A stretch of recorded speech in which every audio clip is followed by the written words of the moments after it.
How's it going, guys? My name's Cody. I got this 1989 S13 coupe. It's pretty much been a full ground up build. I bought this car when it was pretty much what they call a drift missile. It was just neglected like most 240s are. But first thing I did was cut it apart, tubbed the whole thing, pretty much built it into a pro spec car. It's legal regulations and whatnot. But Freddie's helped like with the tuning and stuff like that. But other than that, it's pretty much just been me doing all the wiring, the build, the paint, the body work, anything you can think of that you see on this car. Been building this car for the last 8 years, and finally glad to see it running like it is. Thanks to Freddie, the man here in Real Street. This is a 1JZ motor that I picked up for this car. I brought it back to the shop, we pulled the valve covers off, and I saw it was studded. And it's got BC 272 cams in it. Pretty much hit the lottery when I bought this motor because of the price that I got the motor, the R154 and the clutch assembly, everything ready to go. It was a steal. I got all the goodies that you can really think of in the car. It's got the G30 770 Garrett turbo, all Garrett stuff, Garrett Wastegate. Pretty much a lot of stuff that is on this car has been handpicked mainly from my tuner because he's the man when it comes to getting these cars right, when it comes to especially a car that stays on limiter all the time.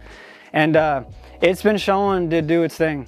Yeah, so on to the coolant stuff. This car has been staying phenomenally cool, which has been shocking because JZs are known to run hot. Which, I mean, it could still be a possible thing that it can come over once these radiators starts getting a little bit clogged over time from all the tire debris. I need to make some covers for in here really, but this is really like the fundamentals of keeping this car cool. And it's got all the fancy stuff you can think of. It's got the expansion tank that sucks everything down from the head to the radiator to the swirl pot. It's got the swirl pot obviously. It's got the Miser 55-gallon water pump. It's actually a Mishimoto race radiator that I used. It was like kind of the smallest one, but still decent enough size to fit in the back of the car without having to completely cut the whole rear apart because they're actually not allowing that anymore. This car is fully ran on ECU Masters. It's pretty much a full catalog setup from them. Freddie, he told me that if you buy once, you cry once. You do this, you'll never have to do anything else again. And it's the truth because this thing has been literally the best thing that can happen for the car as far as electronics go.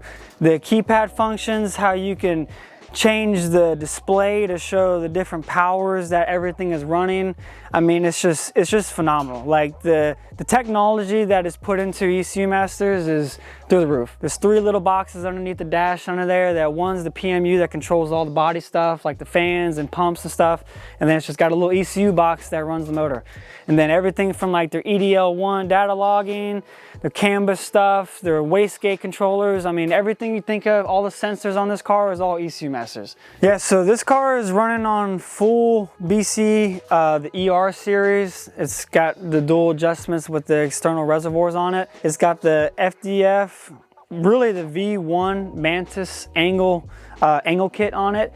And then we're rocking the CTSV 6-pot brakes. I came across those for a steal. I don't see too many people running the 6-pots on their cars, so I figured let's give it a shot because it looks good, you know?